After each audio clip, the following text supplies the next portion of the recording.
Bismillahirrahmanirrahim. Assalamualaikum warahmatullahi wabarakatuh. Alhamdulillah wassalatu wassalamu ala Rasulillah wa ala alihi wa sahbihi wa sallama tasliman katsira. Amma ba'd. Fa ahlan wa sahlan wa marhaban bikum ikhwani al-kiram wa akhwati al-karimat yang ana cintai dan muliakan, rahimani Allah wa iyyakum wa baraka fikum. Kita bersyukur kepada Allah Jalla wa'ala yang telah mempertemu dan mengumpulkan kita kembali di dalam rumahnya yang mulia ini di pagi hari ini untuk kembali melanjutkan talabul ilm, at-tafaqquh fid din, dan at-tawasi bil haqq wa at-tawasi bis sabr di antara kita. Mudah-mudahan Allah Jalla wa'ala menjadikan kita dari orang-orang yang disabdakan oleh Nabi-Nya sallallahu alaihi wasallam, wa man salaka tariqan yaltamisu fihi ilma sahalallahu lahu bihi tariqan ilal jannah. Barang siapa yang menempuh sebuah perjalanan dalam rangka menuntut ilmu agama, niscaya Allah akan mudahkan baginya jalan menuju syurga. Wa ma jatama'a qaumun fi baitin min buyutillah yatluna kitaballah ويتدارسونه فيما بينهم إلا نزلت عليهم السكينة وغشيتهم الرحمة وحفتهم الملائكة وذكرهم الله في من عنده. Dan tidaklah ada sebagian manusia berkumpul di dalam rumah Allah Jalla wa'ala dalam rangka mempelajari dan mengkaji agama Allah sesama mereka, kecuali akan turun as-sakinah ke dalam hati-hati mereka, tercurahkan atas mereka rahmat. Malaikat-malaikat Allah meliputi mereka, dan Allah Jalla wa'ala membanggakan mereka di hadapan malaikat-malaikat yang ada di sisinya. Jamaah yang dimuliakan Allah, kita lanjutkan kembali insyaAllah kajian kita membaca kitab Mukhtasar Minhajul Qasidin yang muqaddimahnya telah kita baca pada pertemuan yang lalu, dan beberapa catatan penting sebelum kita masuk ke dalam kitab ini. Sebenarnya asar kitab ini adalah karya Al-Imam Ibnul Jauzi, kemudian diringkas oleh Al-Imam Ibnu Qudamah yang meninggal pada tahun 620 Hijriah. Kemudian beliau menamakan Mukhtasar. Baik, di bab yang pertama, di awal kitab ini beliau membahas tentang ilmu dan keutamaannya serta beberapa hal terkait ilmu agama. Namun sebelumnya beliau mengatakan, fa inni ra'aituka. Ini penting sekali ucapan beliau. Fa inni ra'aituka ayyuhal muridu as-sadiq. Sesungguhnya aku melihat engkau, wahai saudaraku yang ingin bertemu dengan Allah. Wal azim al-jazim. Saudaraku yang memiliki tekad yang kuat untuk bertemu dengan Allah. Qad wattanta nafsaka ala takhalli ala fudulid dunya asyaghilah. Aku melihat engkau telah menyiapkan dirimu untuk lepas dari dunia berlebihan yang dapat menyibukkan engkau dari akhirat. Beliau tidak mengatakan melepaskan dunia, tetapi beliau mengatakan engkau melepaskan perkara-perkara dunia yang fudul, berlebihan, arti yang tidak bermanfaat, asyaghilah, yang dapat menyibukkan engkau, melalaikan engkau dari Allah. Wa azamta 'ala al-inqita'i ila al-akhirah. Aku melihat engkau telah bertekad untuk memutuskan hubunganmu dengan dunia demi menuju akhirat. Ilman minka, maka perlu engkau ketahui, ilman minka anna mukhalatatal khalqi tujibut takhlid. Ini semuanya engkau lakukan karena kamu telah mengetahui bahwa banyak bergaul dengan manusia akan mencampur adukkan antara kebaikan dan kejelekan di dalam perjalananmu menuju Allah Jalla wa'ala. Wa ihmalul muhasabah linnafs aslut tafriyad. Dan banyaknya pergaulan engkau dengan manusia itu akan menyebabkan engkau lupa melakukan muhasabah terhadap dirimu. Dan lupa melakukan muhasabah terhadap diri ini adalah pintu at-tafriyad, penyimpangan.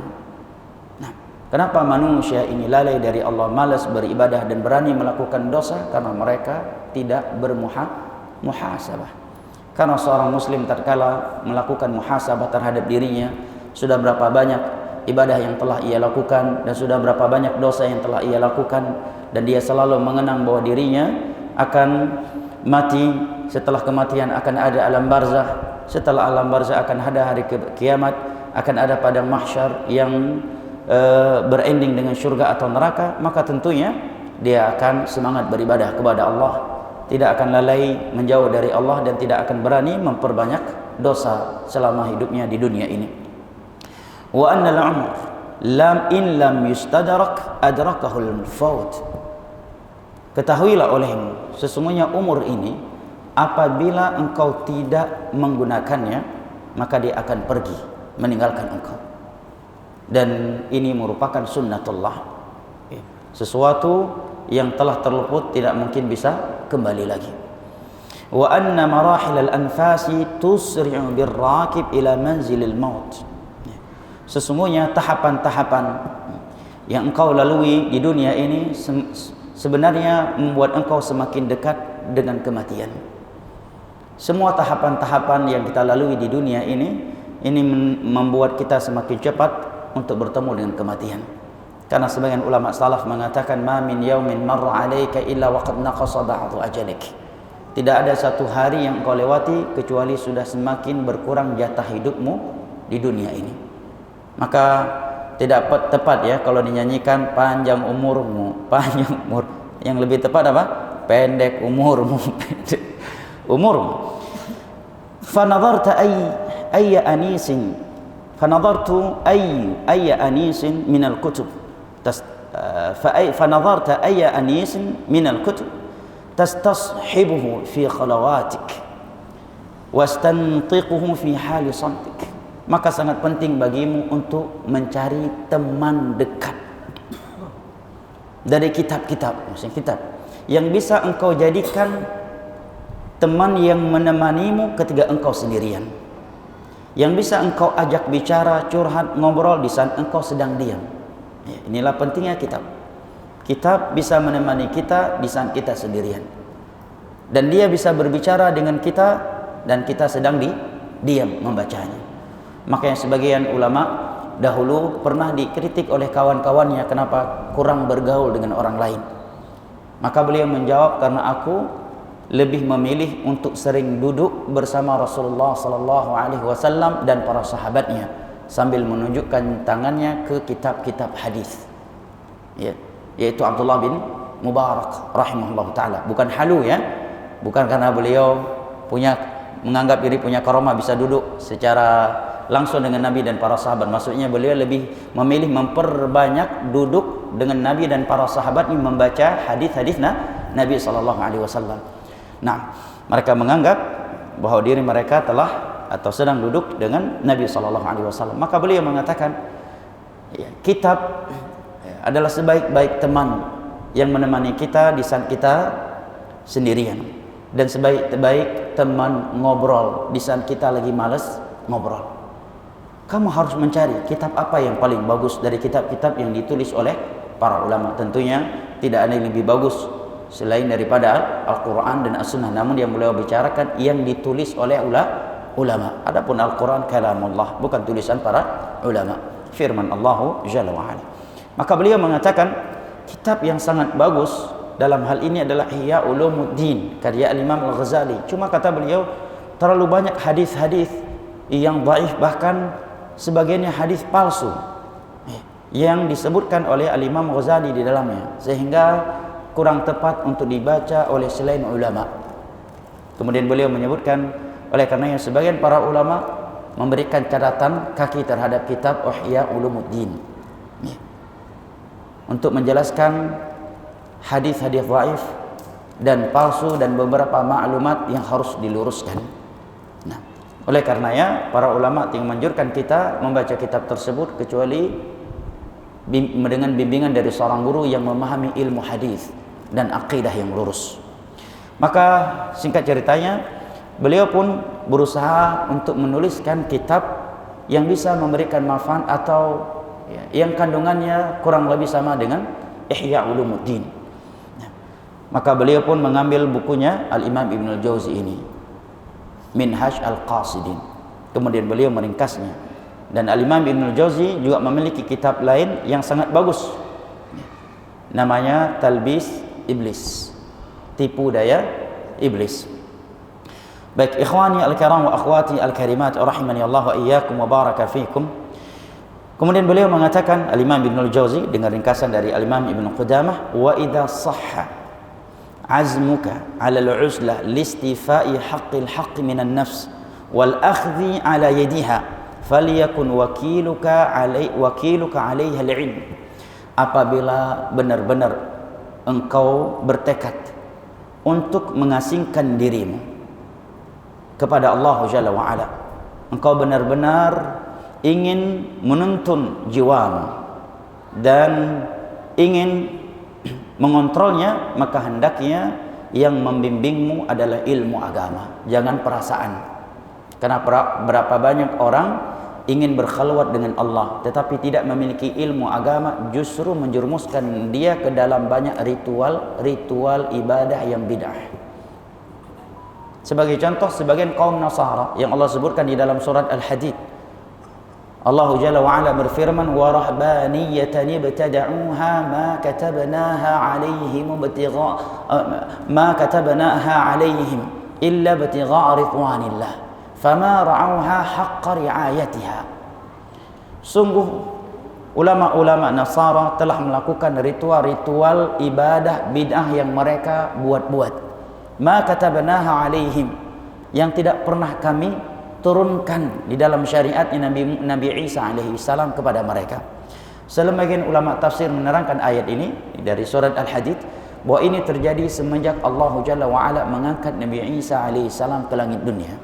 Karena merupakan akidah kita tentang Nabi Isa, bahwa Nabi Isa belum mati, melainkan diangkat oleh Allah ke langit. Dan tidaklah yang dibunuh oleh Yahud kecuali orang yang Allah serupakan dengan Nabi Isa. Allah mengatakan di dalam surat Al-Maidah, wa ma qataluhu wa ma salabuhu walakin syubbiha lahum.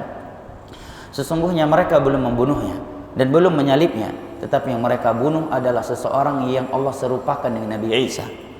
Al-Imam Ibn Katsir rahimahullah ta'ala ketika menjelaskan ayat ini di dalam tafsir beliau menukilkan sebuah kisah Israiliyat. Saat itu Nabi Isa alaihi salam dan Hawariyun telah terkepung di dalam Baitul Maqdis oleh orang-orang Yahud yang ingin membunuh Nabi Isa, karena alasan mereka nggak boleh ada Nabi Isa, anak zina, nggak boleh dibiarkan hidup, ini kehinaan buat kita. Nah, Nabi Isa pun ingin dibunuh oleh Yahudi, apalagi selain Nabi Isa. Maka Nabi Isa berkata kepada Hawariyun, siapa di antara kalian yang mau keluar dari masjid, dari sini, Allah akan serupakan dia dengan diriku. Maka dia akan dibunuh oleh orang Yahud karena mengira bahwa dia adalah diriku. Maka aku jaminkan surga untuknya kalau dia mau. Nggak ada yang mau, tidak ada yang mau angkat tangan. Kalau abang mau nggak angkat tangan. Ya, kecuali seorang pemuda. Maka Nabi Isa mengatakan, kamu terlalu muda. Maka Nabi Isa kembali bertanya, siapa dari jamaah yang mau keluar dari tempat ini, Allah akan serupakan dia dengan diriku. Maka dia akan ditangkap dan dibunuh oleh Yahud karena mengira dia adalah diriku. Maka aku jaminkan surga untuknya. Juga tidak ada yang menjawab kecuali pemuda yang tadi lagi. Nabi Isa kembali berkata, kamu terlalu muda. Sampai yang ketiga kalinya, lagi-lagi anak muda tersebut yang berdiri. Memang darah muda itu beda, Pak. Nah, makanya waktu masa yang paling produktif itu adalah masa muda. Makanya di dalam beberapa hadis ketika Nabi berbicara tentang waktu, selalu Nabi memulai dengan waktu atau masa muda terlebih dahulu. Ya, seperti hadis Nabi sallallahu alaihi wasallam ya di dalam riwayat Al-Imam Hakim dari Abdullah bin Umar radhiyallahu anhu, ikhtani khamsan qabla khams, manfaatkanlah 5 kesempatan sebelum datang 5 perkara lainnya. Maka di antara yang Nabi sebutkan adalah wa syababka qabla haramik, masa mudamu ya sebelum engkau tua. Juga hadis Abdullah bin Mas'ud radhiyallahu anhu diriwayatkan oleh Imam Tirmidzi, la tazalu qudama 'abdin yaumal qiyamah hatta yus'al an arba'. Tidaklah langkah seorang hamba pada hari kiamat bergerak kecuali dia harus menjawab 3 pertanyaan dari Allah. Kalau dia tidak bisa menjawabnya, maka tempatnya di neraka. Yang pertama adalah syababahu fima ablah, tentang masa mudanya, kemana dia usangkan, ya, kemana dia habiskan.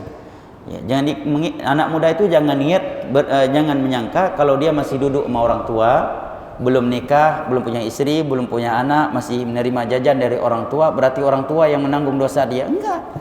Kalau dia sudah baligh, maka dosa-dosa yang dia lakukan dia sendiri mempertanggungjawabkannya. Hati-hati ini. Dan ini harus kita sampaikan kepada anak-anak kita, jemaah.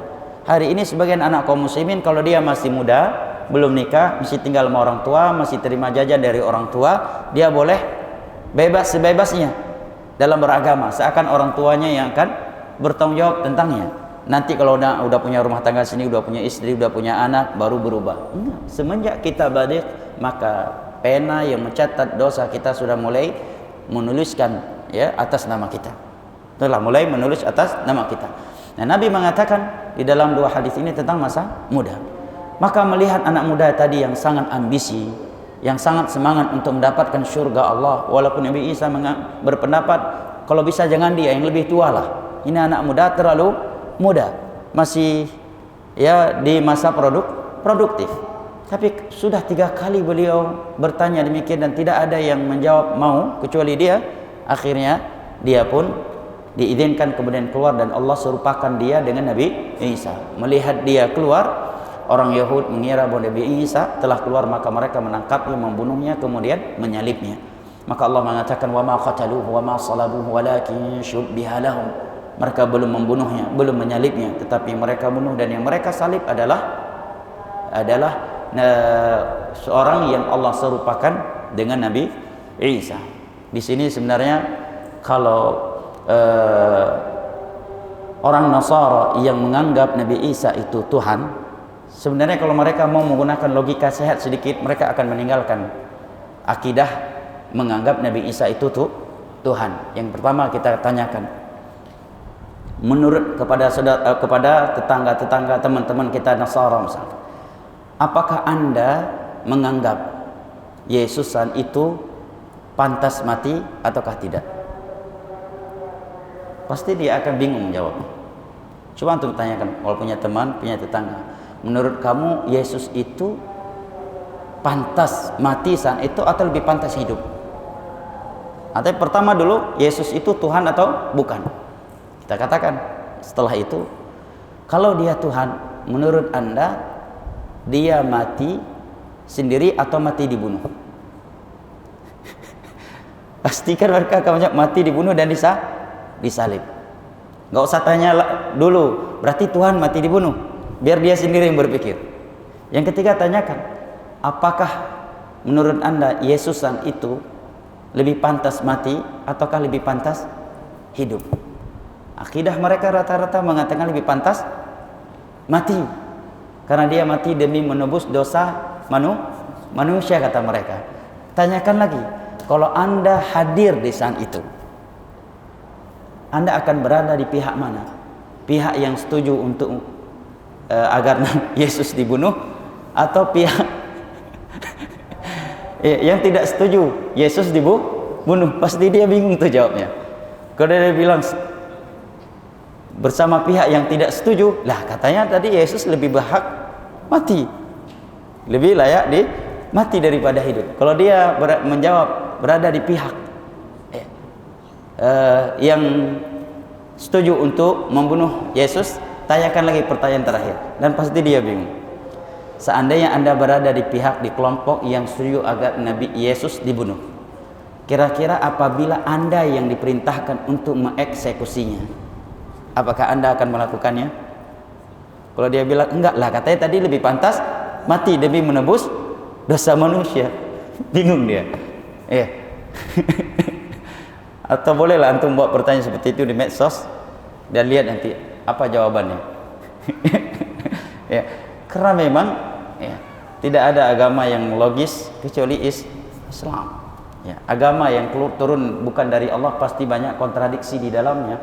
Maka di dalam surah An-Nisa Allah berfirman, "Afala yatadabbaruna al-Qur'an walau kana min 'indi ghairi Allahi lawajadu fihi ikhtilafan katsira." Tidakkah mereka mentadabburi Al-Qur'an? Seandainya Al-Quran ini datangnya bukan dari Allah, maka pasti banyak kontradiksi di dalamnya. Bayangkan, Al-Quran sudah lebih dari 1400 tahun yang lalu. Jangankan satu huruf, satu harokat saja tidak ada yang berhasil mengubahnya.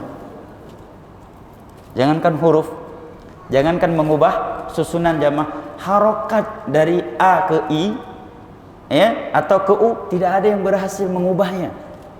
Dan tidak ada yang salah membaca kecuali ada yang meluruskannya. Mukjizat. Ya, tidaklah imam salah baca kecuali di belakang ada yang menegurnya. Terkadang yang menegur justru orang-orang yang tidak pernah kita prediksi, dia bisa menegurnya. Ya.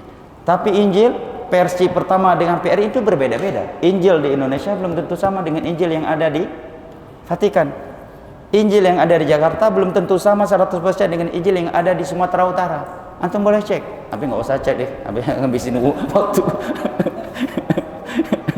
Nah, al-muhim jamaah yang dimuliakan Allah, beliau menerangkan kalau seseorang ingin berkhalwat dengan Allah, dia ingin uzlah, ingin mengasingkan diri. Ini bahasa yang berlebihan tentunya. Ingin mengasingkan diri, hendaknya pembimbingnya adalah ilmu agama. Jangan sampai perasaan. Karena kalau dia mengasingkan diri, berkhalwat dengan Allah, tidak punya modal ilmu, maka yang terjadi adalah penyimpangan. Dia akan beribadah dengan ibadah-ibadah yang sama sekali tidak ada anjurannya dari Allah dan Rasulnya. Seperti kaum Nasara tadi. Mereka rahbaniyatan ibtada'uha, kata Allah. Ini boleh dibuka dalam surat Al-Hadid, ya. Mereka melakukan ibadah-ibadah yang mereka ibadah-ibadah bidah yang mereka buat-buat sendiri. Kata sebagian ulama tafsir, semenjak Nabi Isa alaihissalam diangkat ke langit. Dan sebagian ulama tafsir menerangkan ada suatu kelompok saat itu pergi ke gunung. Pergi ke gunung, mengasingkan diri dari manusia, ingin fokus beribadah kepada Allah Jalla wa'ala. Karena tanpa ilmu.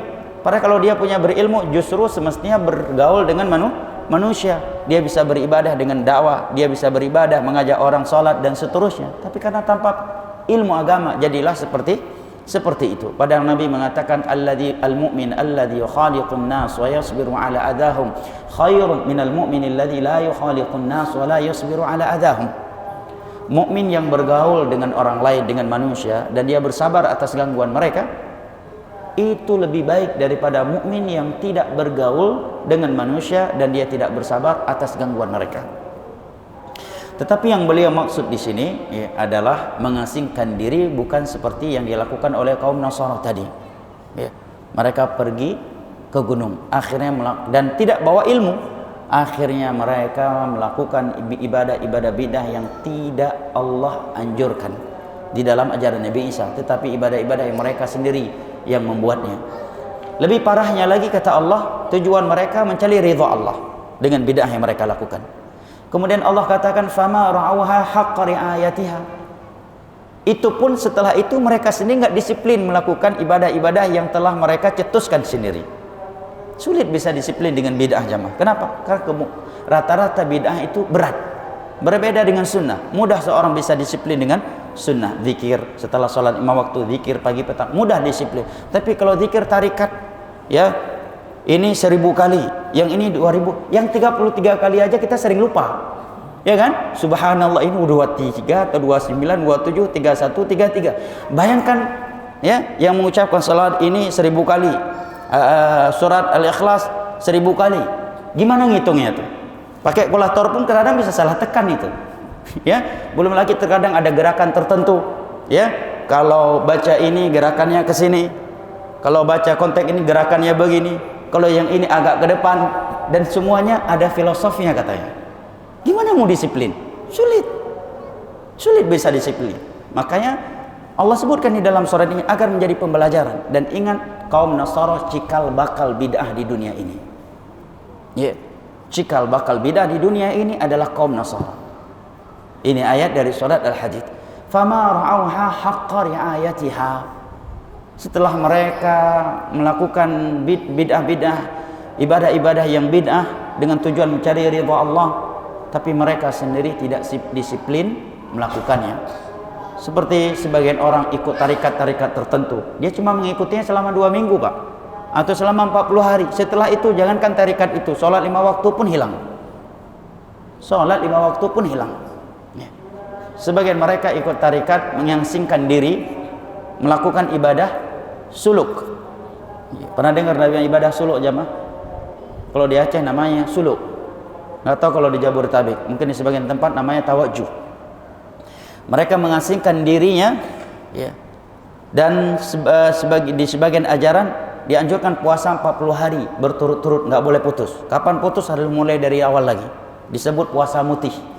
Puasa Ramadan aja kalau putus nggak harus mulai dari awal lagi, ya kan?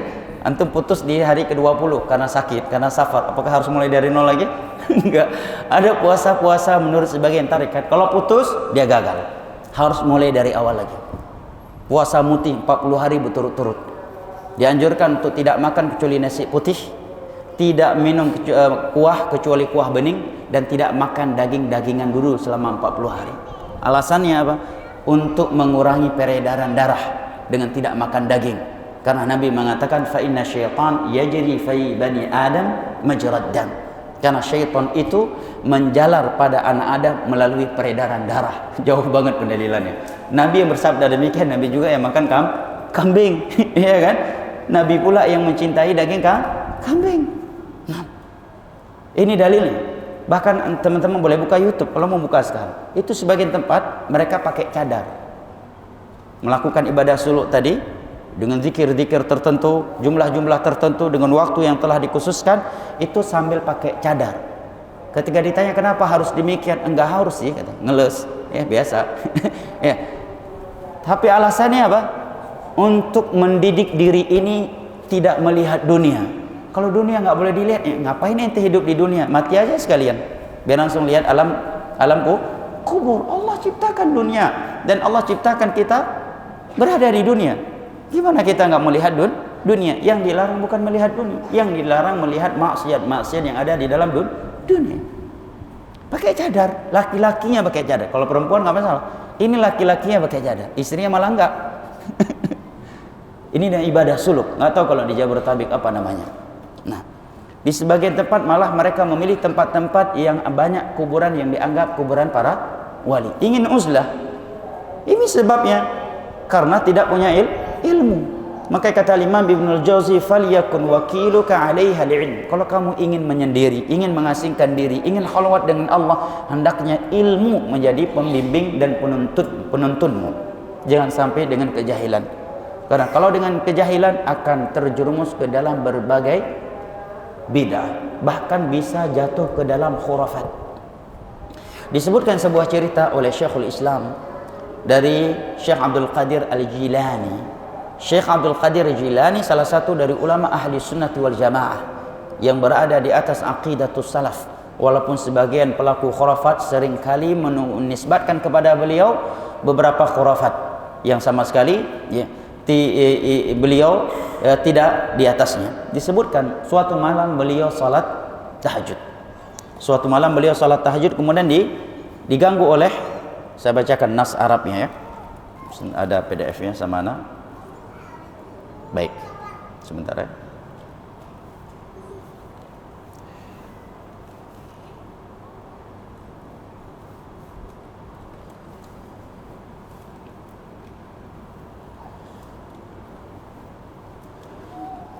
Afwan, rupanya belum terdownload ya. Ana sebutkan di dalam kitab Inqadhul Muslimin min Waswasatil Jinni wa Syayatin karya Syekh Muhammad bin Abdullah Al-Imam. Syekh Muhammad Al-Imam menukilkan bahwa Syekh Abdul Qadir Al-Jailani suatu malam ketika salat tahajud diganggu oleh syaitan. Di dalam kegelapan tiba-tiba keluar cahaya. Dan keluarlah suara dari cahaya tersebut, "Wahai Abdul Qadir Jilani, aku adalah Tuhanmu. Karena ibadahmu yang luar biasa, faqad ahlaltu laka ma harramtu ala ibadi." Begini bunyi nasnya. Semenjak sekarang telah aku halalkan untukmu apa yang aku haramkan untuk hamba-hambaku selain engkau.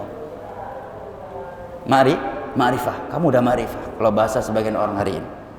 Karena Syekh Abdul Qadir Al-Jilani memiliki ilmu agama di atas akidah yang lurus, beliau pun seketika menghardik bisikan tersebut, "Ikhsa ya adu Allah." Celakalah engkau wahai musuh Allah. Maka seketika itu cahaya tersebut menghilang dan sebelumnya keluarlah suara, "Sesungguhnya aku telah menipu 70 ahli ibadah sebelum ini selain engkau wahai Abdul Qadir Jilani. Berarti betapa banyak orang yang ingin menyendiri berkhawat ibadah kemudian tertipu dengan bisikan-bisikan tersebut. Sehingga nggak aneh kalau ada orang yang ada gangguan jiwa, ya, dikatakan sebagai wali. Begitu nggak aneh orang dikatakan wali dan dia tidak sholat dan puasa. Bisa jadi tertipu dengan tipu daya syaitan yang seperti ini. Syekh Abdul Qadir mengatakan, celakalah engkau wahai adu Allah. Maka syaitan tersebut mengatakan, aku telah menipu 70 ahli ibadah selainmu. Nah, kemudian ketika Syekh Abdul Qadir menceritakan kisah tersebut kepada murid-muridnya, maka sebagian mereka bertanya, bagaimana engkau mengetahui bahwa itu adalah tipu daya syaitan? Maka Syekh Abdul Qadir menjawab, dia mengatakan aku Rabbmu. Dia tidak mengatakan aku ilahmu. Yang kedua, dia mengatakan aku telah halalkan untukmu apa yang aku haramkan untuk selainmu. Syariat Nabi SAW telah sempurna semenjak beliau diwafatkan oleh Allah dan tidak lagi mengalami perubahan. Apa yang haram saat itu maka akan haram sampai hari kiamat dan seterusnya. Nah, ini menerangkan kepada kita sangat berbahaya seseorang menyendiri, berkhalwat, mengasingkan diri dari manusia dengan alasan ingin fokus beribadah kepada Allah tetapi tidak memiliki ilmu agama. Nah, maka saya ingatkan, faliyakun wakiluka 'alaiha al-'ilm. Hendaknya wakil engkau, penuntunmu yang membimbingmu adalah ilmu agama. Ada ucapan indah dari Sufyan bin Uyainah radhiyallahu anhu. Beliau mengatakan, man ta'abbadallaha bijahl kanat mafsadatu akthar min maslahatiha. Kanat mafsadatuha akthar min maslahatiha. Barang siapa yang beribadah kepada Allah dengan kejahilan, maka mafsadahnya jauh lebih banyak daripada maslahatnya. Mafsadahnya lebih banyak daripada maslahatnya. Mafsadah yang pertama yang itu sangat besar adalah dia telah melakukan bidah dengan kejahilan, atau terkadang justru memudaratkan dirinya dan orang lain. Lihat sebagian orang, ya, demi menghadiri zikir akbar sampai larut malam, Pak, ya, tidak sampai ke rumah kecuali jam 12 malam, jam 1 malam. Akhirnya dia meninggalkan hak istrinya, ya kan, dia jauh dari anak-anaknya. Nah, yang kedua mengakibatkan dia nggak mampu bangun untuk sholat subuh hukumnya wajib, ya. Sehingga di sebagian tempat itu masjid penuh dengan jamaah zikir akbar, tetapi di waktu isya sebelum dimulai zikir akbar masjid kosong. Subuh, ya, pemimpin zikir pun belum tentu balik lagi ke masjid. Karena kejahilan. Atau dia melakukan hal-hal yang sebenarnya pada waktu tersebut tidak dianjurkan. Sebagai contoh, sebagian jamaah umrah dan haji kita lihat karena saking semangatnya beribadah, akhirnya selama di Mekah dan Madinah, walaupun itu hari pertama dan hari keduanya, mereka selalu disiplin menjaga salat sunnah rawatib, ya, sebelum zuhur qabliyah, ba'da zuhur ba'diyah lagi, ya, ba'da maghrib ba'diyah, ba'da isya ba'diyah. Padahal sunnah Nabi dalam safar rawatib ditinggalkan kecuali qabliyah subuh. Itu sunnah Nabi SAW, khusus rawatib, ya. Kalau witir Nabi tidak pernah meninggalkannya. Nah, kalau duha Nabi pernah melakukannya dan beliau sedang di Mekah setelah hijrah. Tapi rawatib beliau tidak melakukannya ketika safar kecuali qabliyah subuh. Hadis riwayat Imam Al-Bukhari dari Abdullah bin Umar radhiyallahu anhu. Maka Abdullah bin Umar setelah melakukan salat zuhur 2 rakaat di dalam sebuah safar, beliau melihat ada beberapa orang hendak berdiri untuk salat ba'diyah zuhur. Beliau pun bertanya, mau ngapain mereka? Ada yang menjawab, mereka mau ba'diyah zuhur. Kata Abdullah bin Umar, seandainya ada rawatib qabliyah dan ba'diyah di dalam safar, maka salat yang 4 rakaat enggak mungkin dipangkas menjadi 2. Yang wajib saja tadinya 4 jadi 2 karena di dalam safar. Seandainya ada qabliyah dan ba'diyah, maka yang 4 ini enggak akan dipangkas oleh Allah menjadi 2, kata beliau. Aku telah safar bersama Nabi, Abu Bakar, Umar, Uthman. Semua mereka salat yang 4 rakaat hanya 2 rakaat, tidak lebih. Tidak ada yang qabliyah dan tidak ada yang ba'diyah. Nah, dan sebaik-baik petunjuk adalah petunjuk Rasulullah SAW. Lah sayang Ustaz, berarti kita nggak dapat pahala. Nabi mengatakan idza maridal 'abdu aw safara kutiba lahu ma kana ya'malu sahihan muqima. Apabila seorang hamba jatuh sakit atau dia safar, tetap Allah tuliskan untuknya pahala-pahala ibadah yang merupakan rutinitas dia sebelum dia sakit atau sebelum dia safar. Nah, lalu boleh nggak dia sholat daripada bengong di dalam Masjidil Haram sebelum iqamah atau setelah selesai zuhur, maghrib, isya? Boleh dengan niat sholat sunnah mutlak, bukan ba'diyah atau qabliyah yang merupakan 12 rakaat yang merupakan sholat sunnah rawatib. Dia niatkan sebagai sholat sunnah mutlak. Ini menerangkan kepada kita butuhnya ilmu. Demikian juga kita lihat sebagian jamaah umrah ya, berangkat jam 2 malam Pak. Jam 2 malam, udah keluar dari hotel. Ya, semangatnya luar biasa. Jam 2 malam berangkat Masjidil Haram, berangkat ke Masjid Nabawi. Tapi disayangkan karena kurang bimbingan, bukan dia gunakan untuk sholat. Sehingga 2 jam sebelum subuh sebagai mereka cuma ada yang baca kitab kuning, ada yang salawatan nariyah, ada yang cuma tidur. Mestinya dia gunakan untuk sholat tahajud. Nah, tidaklah kita diminta untuk bangun di sepertiga akhir malam kecuali untuk tahajud. Apalagi waktu masih tersisa. Nah, maka kata Syekh, "Faliyakun wakiluka 'alal ilm." Kalau kamu ingin menyendiri, ingin berkhalwat dengan Allah, hendaknya ilmu pembimbingmu, ilmu penuntunmu. Karena memang secara umum kita dianjurkan untuk berkhalwat dengan Allah Jalla wa Ala dan memperbanyak dekat dengan Allah dan jauh dari manusia. Di dalam sebuah hadis yang diriwayatkan oleh Imam Al-Bukhari dan Muslim dari Abu Hurairah radhiyallahu anhu, Rasulullah sallallahu alaihi wasallam bersabda, "Sab'atun yudhilluhumullahu yauma la dhilla illa dhilluh." Ada 7 golongan kelak Allah akan menaungi mereka di bawah naungannya pada hari yang tiada naungan kecuali hanya naungannya. Di antara mereka adalah rajulun dzakarallaha khalian fafadat 'ainah. Adalah seorang hamba yang sedang berkhalwat dengan Allah.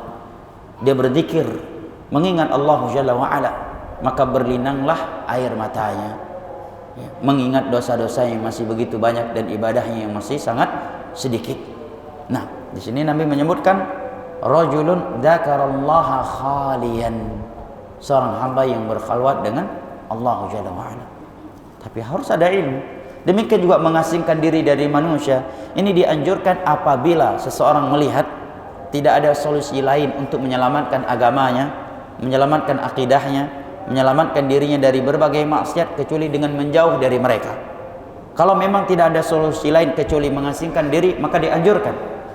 Dalilnya adalah hadis Abu Hurairah atau Abu Sa'id Al-Khudri radhiyallahu anhu, disebutkan oleh Al-Imam Al-Bukhari di dalam kitab Al-Fitan.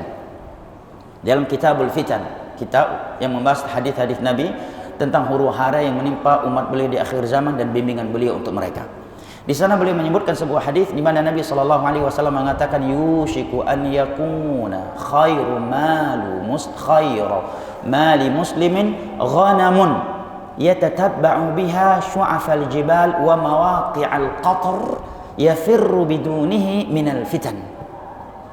Sungguh akan datang suatu masa di mana profesi seorang muslim terbaik adalah dia mengembala kambing di perbukitan atau di pergunungan, demi dia lari meninggalkan manusia demi menyelamatkan agamanya dari fitnah-fitnah yang sedang terjadi. Oleh karena sebagian sahabat waktu itu ketika terjadi fitnah Jamal, perang antara kubu Aisyah dan Ali, sebagian mereka ada yang pergi ke gunung takut ikut serta dalam perang fitnah tersebut. Di antaranya Abu Hurairah radhiyallahu anhu. Ini para ulama katakan apabila tidak ada solusi lain kecuali itu. Ada kondisi-kondisi di mana memang kita terkadang harus seperti itu. Namun itu pun para ulama berikan catatan dengan syarat dia tidak meninggalkan kewajiban-kewajiban yang tidak boleh dia tinggalkan. Contohnya salat 5 waktu berjamaah, atau dia punya kewajiban memberikan nafkah kepada orang-orang yang berada di bawah tanggung jawabnya. Tidak boleh lari dari itu. Nah, oleh karenanya para ulama mengingkari kisah yang anda lihat beberapa ustadz menyampaikannya dan sampai jutaan penontonnya dan semua orang kagum dengan kisah itu tentang Abu Qilabah, ya, bahwa beliau mengasingkan diri ke tengah-tengah padang pasir. Beliau lari karena ditawarkan menjadi qadhi oleh khalifah di masa itu. Nah, suatu ketika beliau ditemui oleh beberapa orang yang sedang berjalan dan melewati padang pasir, melihat ada kemah. Beliau tetap bersyukur kepada Allah padahal anaknya sudah mati, matanya sudah buta, ya, tangannya sudah cacat. Tapi beliau selalu bersyukur kepada Allah. Dan setelah diketahui rupanya itu adalah sahabat Nabi Abu Qilabah. Yang pertama ini kekeliruan yang sangat nyata, ya. Abu Qilabah itu tabi'in. Ya. Nah, itu yang pertama. Yang kedua, hadis riwayat ini tentang Abu Qilabah memang disebutkan oleh Imam Ibnu Hibban. Tetapi para ulama mengkritiknya dari sanadnya, enggak benar. Yang kedua, isi matanya pun enggak mungkin. Enggak mungkin ulama melakukan tindakan itu. Karena dengan mereka pergi tinggal di tengah-tengah padang pasir, kapan mereka sholat 5 waktu berjamaah? Gimana dia mencari nafkah buat istri dan anak-anaknya? Ya.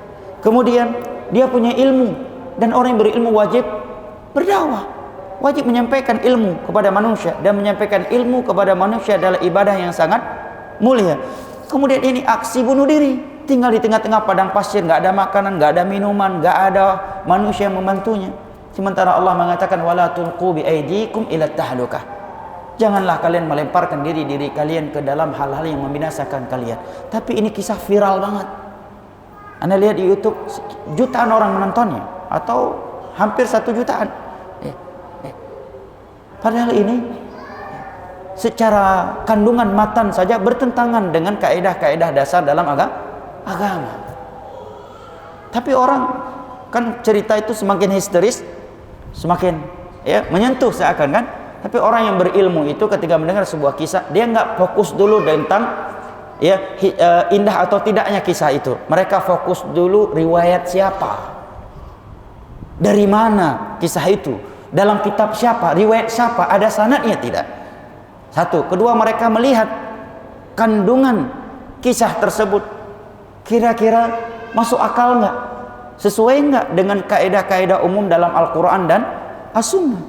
Ini nggak sesuai, nggak mungkin para salaf seperti itu. Ilmu yang ada pada mereka nggak mungkin membuat mereka melakukan hal yang seperti itu. Nah, ikhwani al-kiram wa akhwati al-karimat, makanya Syekh tekankan di sini, faliyakun wakiluka alaihi al-ilm. Kemudian beliau mengatakan wakun bahisan an daqaiqi hawaha la'allaka taslam. Kemudian kalau engkau ingin menyendiri, hendaknya engkau benar-benar mencari tentang detailnya hawa nafsu. Kamu harus tahu tentang ilmu terkait jiwa manusia ini. Ya. Dan kita tidak mengetahui tentang jiwa kita kecuali dengan ilmu yang berdasarkan Al-Quran dan As-Sunnah. Di dalam Al-Quran Allah membahas tentang tazkiyatun nufus. Makanya para ulama mengingatkan, di antara Syekh Saleh Al-Utsaimin, sangat berbahaya seorang muslim dan muslimah membaca kitab-kitab ulama yang membahas tentang tazkiyatun nufus tetapi dia tidak punya guru dan dia tidak punya ilmu tentang ilmu kejiwaan. Ilmu kejiwaan dalam hal ini bukan kejiwaan secara medis, ya, ilmu kejiwaan secara agama. Sehingga sebagian orang mengeluarkan kaedah-kaedah yang sama sekali tidak ada dalilnya dari Al-Quran dan As-Sunnah tentang kejiwaan manusia. Cukuplah Al-Quran dan As-Sunnah dan seorang guru yang memahami akidah yang selamat. Seperti contohnya, sebagian orang mengatakan, kalau aneh mah, kalau untuk mengetahui sesuatu itu baik atau tidak, tinggal aneh tanyakan aja kepada hati aneh. Kalau hati aneh yakin, tentram melakukannya, berarti itu baik. Apabila hati aneh ragu, kurang nyaman, berarti nggak baik, gua nggak jadi melakukannya. Dan sebagian orang mengatakan ini berdasarkan hadis Nabi, karena Nabi memang ada hadis kan dalam Al-Arba'in, bunyi al-birru ma qama'anna ilaihi nafsu. Kebajikan itu adalah apa yang hatimu tenang, tentram ketika melakukannya. Sedangkan kejelekan itu mahaka fi sadrik wa taraddatta alaihi wa karita an yaqali alaihi nas. Sedangkan keburukan itu adalah sesuatu yang membuat hatimu enggak nyaman, enggak tentram, kamu ragu-ragu untuk melakukannya dan kamu tidak mau manusia tahu kamu melakukannya. Kalau gua mah gini aja kaedahnya, akhirnya enggak mau belajar, enggak mau tanya dulu. Ini kan keliru. Ya. Pemahaman hadis itu tidak umum seperti itu. Kalau demikian pemahamannya, untuk apa Allah dan Rasulnya memerintahkan kita menuntut ilmu agama? Kalau demikian kaedahnya, untuk apa Allah menurunkan firman-Nya, fas'alu ahla dzikri in kuntum la ta'lamun.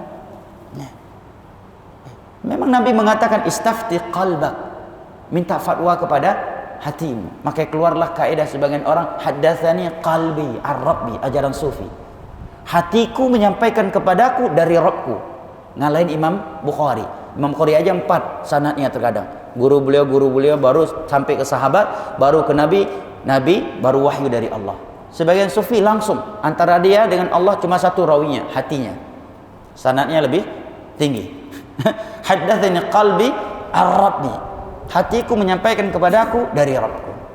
Itu tadi dalil istafti qalbak. Minta fatwalah kepada hatimu. Kebaikan itu adalah apa yang hatimu tenang dan tentram melakukannya, dan kejelekan itu adalah sesuatu yang meragukan, hatimu nggak nyaman melakukannya, dan kamu tidak mau manusia tahu kamu melakukannya. Padahal pemahaman hadis itu para ulama katakan bahwa seorang mukmin yang memiliki iman yang benar, amalan saleh yang benar, dia tidak akan pernah nyaman dengan yang namanya kejelekan, dan dia akan tentram dengan yang namanya kebaikan. Nah, sekarang pertanyaannya, apakah kita sudah termasuk dari mukmin yang seperti itu? Kalau kita ingin tahu kita sudah termasuk dari mukmin yang seperti itu ataukah bukan, lihat di mana diri kita pada surat Al-Mu'minun yang membahas kriteria orang-orang mukmin. Qad aflahal mu'minun alladzina hum fi salatihim khashi'un walladzina hum 'anil laghwi mu'ridun walladzina hum lizakati fa'ilun, dan seterusnya. Dan lihat apakah kita termasuk dari kaum mukminin yang Allah sebutkan di dalam surat Al-Anfal. Innamal mu'minuna alladzina idza dzukirallahu wajilat qulubuhum wa idza tuliyat 'alaihim ayatu zadatuhum imanan wa 'ala rabbihim yatawakkalun alladzina yuqimuna as-salata wa mimma razaqnahum yunfiqun ulaika humul mu'minuna haqqan lahum darajatun 'inda rabbihim wa maghfiratun wa rizqun karim. Kalau kita belum sampai ke tingkat itu, jangan kita minta fatwa ke hati kita. Itu pun yang kedua kata para ulama, dalam hal-hal yang memang kita sedang bingung dan belum ada nas khusus tentangnya. Adapun hal yang sudah ada nas khusus tentang sholat, puasa, haji, ibadah, semuanya kan sudah ada dalilnya. Kewajiban kita bukan tanya ke hati, kewajiban kita cari orang berilmu, belajar dan bertanya. Fas'alu ahla dzikri in kuntum la ta'lamun. Bertanyalah kepada orang yang berilmu tatkala kalian tidak tahu. Makanya ucapan Al-Imam Ibnu Jauzi ini apabila dibaca oleh seseorang dan dia enggak berguru, bahaya banget.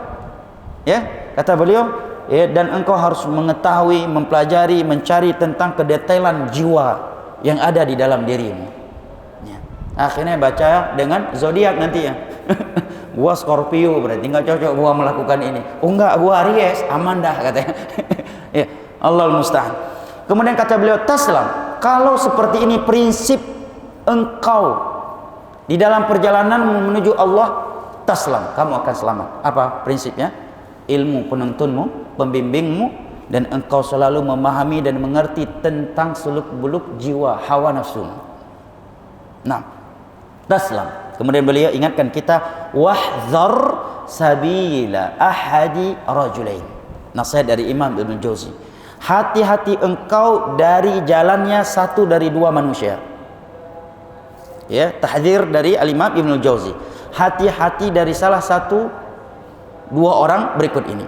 Jalan yang mereka tempuh. Yang pertama kata beliau, alimun arafal jidala fil fiqh wa qatana'a bi ri'asati aw nala al-qadha fas'a fi hifdhi manzilatihi aw zakhrafa al-wa'dha fadayyaqa a'yana syabakatihi. Kata beliau, yang pertama alim, orang yang berilmu, benar-benar berilmu. Dia bisa berdebat dalam masalah fikih, ya. Dia arafal jidal fil fiqh wa qatana'a bi ri'asati, tetapi dia sudah merasa nyaman, tentram dengan jabatan dunia yang diberikan kepadanya. Sudah nyaman dengan itu. Aw nalal qadha, atau dia sudah mendapatkan kedudukan sebagai seorang pejabat, baik itu qadhi ataukah lainnya. Kenapa beliau contohkan demikian? Kata beliau, fasa'a fi hifzi manzilati. Karena orang yang seperti itu biasanya ilmu agama, khususnya fikih yang dia miliki, dia akan gunakan untuk mempertahankan jabatannya. Makanya tak aneh jamaah, sebagian orang setelah mendapatkan suatu jabatan mulai mengubah hukum Allah. Riba tidak lagi riba, ya, riswah bukan lagi riswah. Padahal sebelum dapat jabatan itu dia menjelaskan haramnya riba. Setelah dapat jabatan punya kedudukan, dia rinci. Ya kalau bunganya dikit mah nggak apa-apa. Cuma dikitnya seberapa jika tidak menerangkan? Ya itu mah bukan riba, itu mah bonus.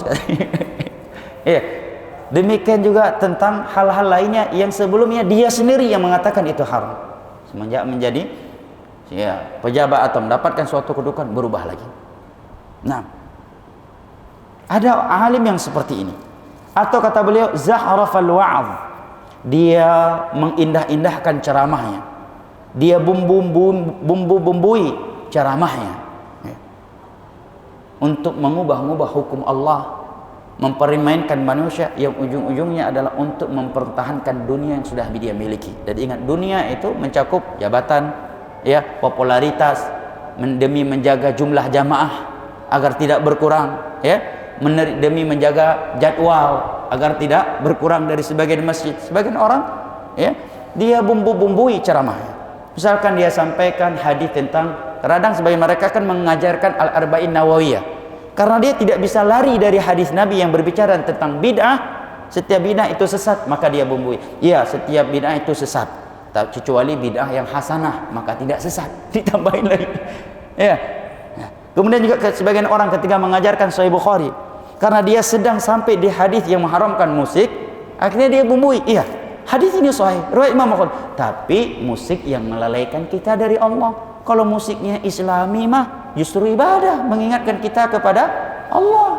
Berarti kalau ada orang main judi Islami, dengan main judi dia istighfar astagfirullah, malah yang main judi situ ustadz semua masyayikh, semakin main judi semakin ingat dengan Allah, malah di dalam masjid lagi mainnya, jadi boleh dong.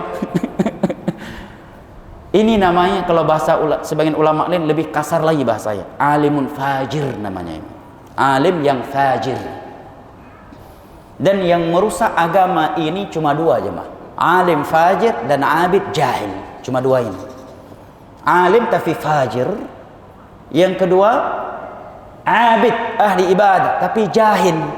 Tidak punya ilmu. Ini yang sedang dijelaskan oleh Al-Imam Ibnul Jauzi. Ya.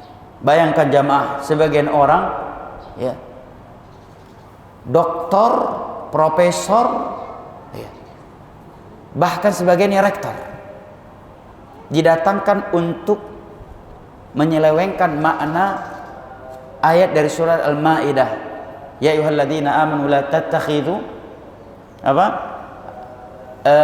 la tattakhidul kafirina awliya, tentang tidak bolehnya menjadikan orang kafir sebagai wali. Ini ayat juga bermakna tidak boleh mengangkat orang kafir sebagai pemimpin. Sampai disewa beberapa doktor profesor dari Al-Azhar Mesir untuk mengatakan bahwa ayat itu enggak menunjukkan tidak boleh menjadikannya pemimpin, tetapi menjadikannya begini begitu. Kalau jadi sekedar pemimpin mah enggak apa-apa. Kau cuma urusan dunia. Seperti Anda naik pesawat, Anda kan nggak perlu tahu pilotnya muslim atau kafir. Udah nggak nyambung analoginya. Ingat nggak waktu itu lagi heboh-hebohnya? Kan didatangkan ahli tafsir dari Al-Azhar Mesir untuk membenarkan nggak apa-apa. Ayat itu bukan melarang mengangkat orang kafir jadi pemimpin. Nah, rupanya Al-Imam Ibnul Jauzi sudah berbicara tentang orang-orang yang seperti ini ratusan tahun yang lalu. Bahkan lebih dari itu adalah hadis Nabi Sallallahu Alaihi Wasallam. Nabi mengatakan yang paling aku khawatirkan kepada umatku diantaranya adalah al-a'immah al-mudhillin, ulama-ulama tetapi menyesatkan. Nah, ulama-ulama tapi menyesatkan. Kalau bahasa Umar bin Khattab, yang menghancurkan umat Islam ini dan sangat berbahaya terhadap mereka adalah alimul lisan.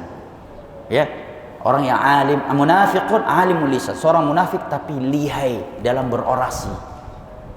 Ya, lihai dalam berorasi menyampaikan agama Allah, sehingga sesuatu yang jelas-jelas itu haram dalam agama, ayatnya jelas, hadisnya jelas, ucapan para salaf jelas, tapi dia bisa menyampaikannya dan menjadi sebaliknya karena orasi yang dia miliki, karena pandainya dia mempermainkan emosi manusia.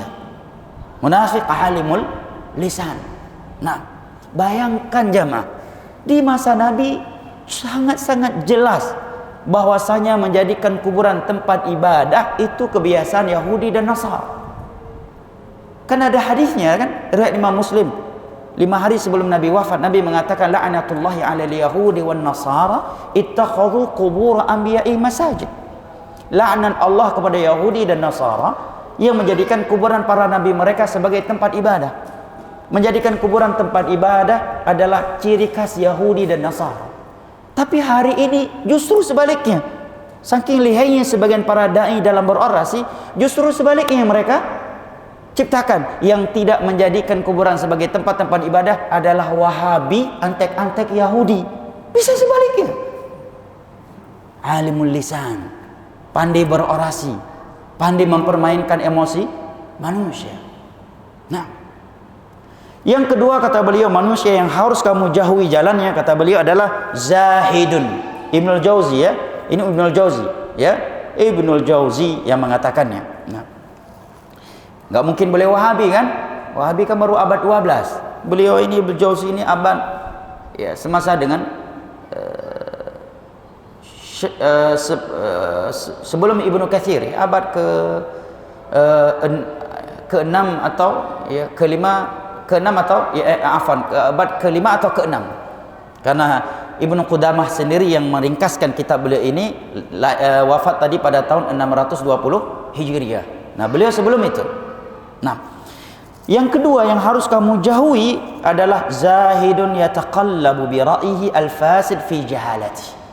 Ahli ibadah, ahli salat, ahli puasa, umrah, haji, akhlaknya sangat mulia, suka sedekah, lembutnya luar biasa. Tetapi karena jahil sehingga sering mengeluarkan statement tentang agama biraihi, dengan isi kepalanya. Makanya tak aneh sebagian orang ketika bicara masalah agama dengan PD-nya mengatakan menurut saya sih. Nah, kalau menurut saya katanya, kok semenjak kapan agama ini menurut Anda? Antum lihat podcast agama hari ini ya, atau debat-debat yang mengataskan nama agama. Dengan mudahnya sebagian orang yang ditokohkan dengan mengatakan menurut saya. Semenjak kapan agama ini menurut manusia?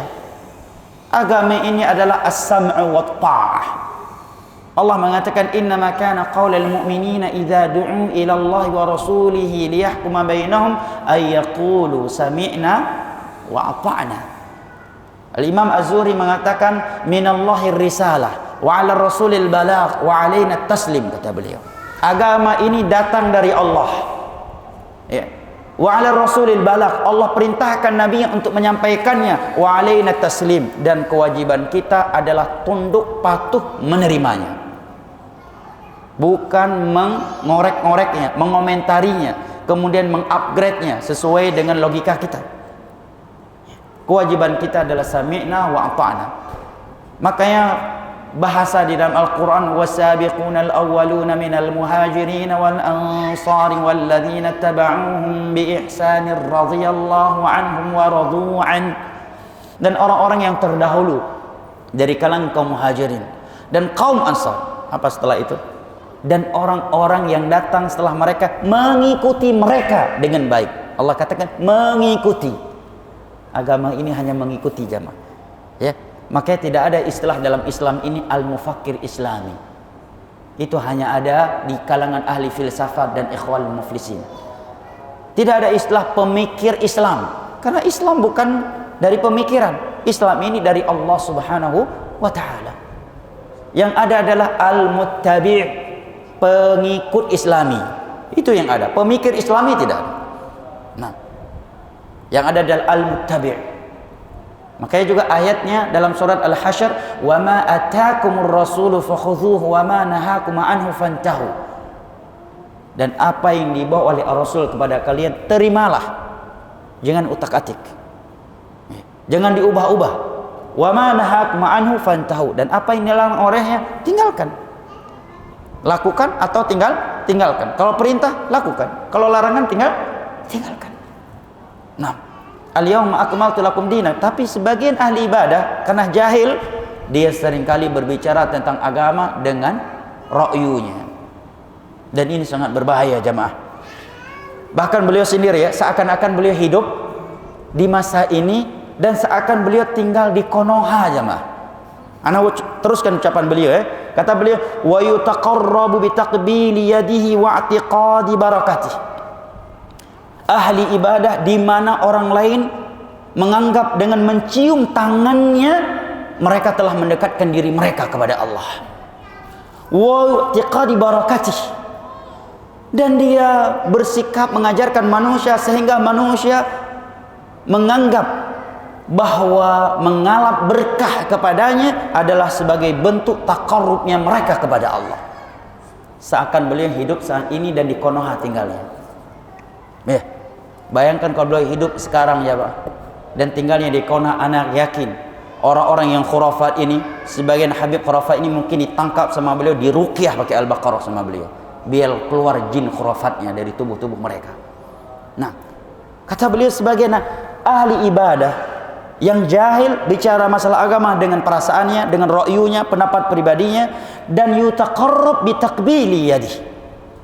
Orang lain menganggap ibadah dengan mencium tangannya. Beliau bukan menyampaikan haram cium tangan ya.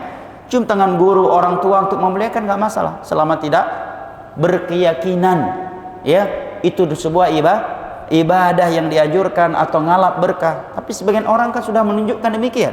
Walaupun dia ngeles kalau kita diskusi, tapi kenapa dia lebih hebat mencium tangan Pak Kiai Gus Habib daripada tangan ayah dan ibunya sendiri? Menunjukkan apa? Ada sesuatu di hatinya dan dia nggak bisa mengingkari itu. Bahasa tubuhnya menunjukkan itu. Kalau cium tangan ayah sambil jalan, nggak lihat pun ke ayahnya. Bahkan dia tidak memandang ibunya. Berangkat sekolah cium, berangkat di Habib. Begitu Pak Kiai Gus Habib bolak-balik kayak martabak Mesir bolak-balik ciumnya ya, dicium bolak-balik. Bahkan katanya ada cara khusus lagi kalau mau cium Habib itu begini, cara begini terakhir. Ya, sampai ke lututnya. Ayahnya sendiri tidak seperti itu. Bahasa tubuh ini menunjukkan apa? Ada i'tiqad. Rupanya mereka yang seperti ini sudah ditahdir oleh Al-Imam Ibnul Jauzi dari semenjak abad 5 Hijriah dahulu. Hampir 1000 tahun yang lalu Ibnul Jauzi sudah mentahdir orang-orang yang seperti ini. Karena di masa itu masih sedikit jumlahnya. Nggak kebayang deh kalau Ibnul Jauzi ngomong seperti ini dan beliau hidup hari ini dan tinggalnya di Konoha, mungkin selalu dipersekusi kajiannya dan dituduh Wahabi juga. Nah, ada orang-orang seperti ini. Ahli ibadah itu kalau jahil paling suka diagung-agungkan jemaah. Boleh lihat mana ada tokoh yang ditokohkan sebagai ahli ibadah, dia nggak punya ilmu kecuali paling suka orang lain ghulu kepadanya. Antum boleh survei. Bahkan sebagian mereka dipandu diangkat di atas pundak-pundak masyarakat. Ya, di atas haudaj, kalau bahasa Arab apa itu? Rumah. Apa tandu ya? Ditandu jamaah. Sama jamaahnya ditandu untuk naikkan ke. Dan ketika dia datang semuanya berdiri sambil bersalawatan, tala'al badru alain. Anak mahafal sampai di situ. Alhamdulillah enggak hafal sampai habis. Ya, padahal Nabi sangat murka dan marah kepada para sahabatnya kalau ada yang datang langsung menyambutnya dengan berdiri. Bahwa itu kebiasaan Romawi, Raja Romawi dengan pasukannya. Bahkan Nabi mengatakan, man ahabba an yumtathalalahul qiyam falyatabawwa maq'adahu minan nar.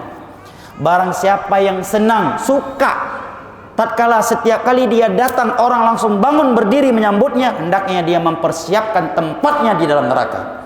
Itu hadis Nabi SAW. Tapi nggak ada tokoh yang jahil ya, yang tidak suka di orang lain ghulu kepadanya. Nah, ghulu rata-rata. Lihat tangan diciumnya luar biasa, airnya diperebutkan, tapi dia nggak pernah mengingkarinya. Kalau dia jujur, dia akan umumkan, nggak boleh, atau sekaligus dia habiskan. Nah, Dia akan mengingkarinya, tapi puluhan tahun itu sudah dilakukan kepadanya di depan matanya, tidak pernah mengingkarinya. Menunjukkan apa? Senang dia begitu.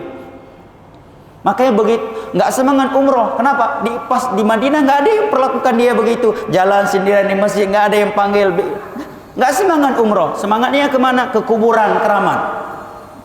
Kenapa? Kalau masuk ke makam kuburan orang ribuan ngantri cium tangan. Ya, ngalap berkah. Coba ke Madinah, nggak ada yang open. Ahli tauhid semua di sana. Makanya jarang umroh. Ya, Allah musta'an. Bayangkan Al-Imam Al-Jauzi sudah mentahdir mereka hampir 1000 tahun yang lalu. Kebayang nggak gimana cerewetnya kira-kira Imam Al-Jauzi kalau beliau tinggal di Konoha dan Wakanda hari ini? Ana yakin beliau setiap Jumat pasti tahdir mulu kerjanya terhadap ahli khurafat ini. Ya, mungkin bisa jadi beliau dibakar hidup-hidup jamaah. Ya, oleh sebagian ahli khurafat. Dan ini perbudakan jamaah. Perbudakan yang mengatasnamakan agama. Dan orang nggak sadar.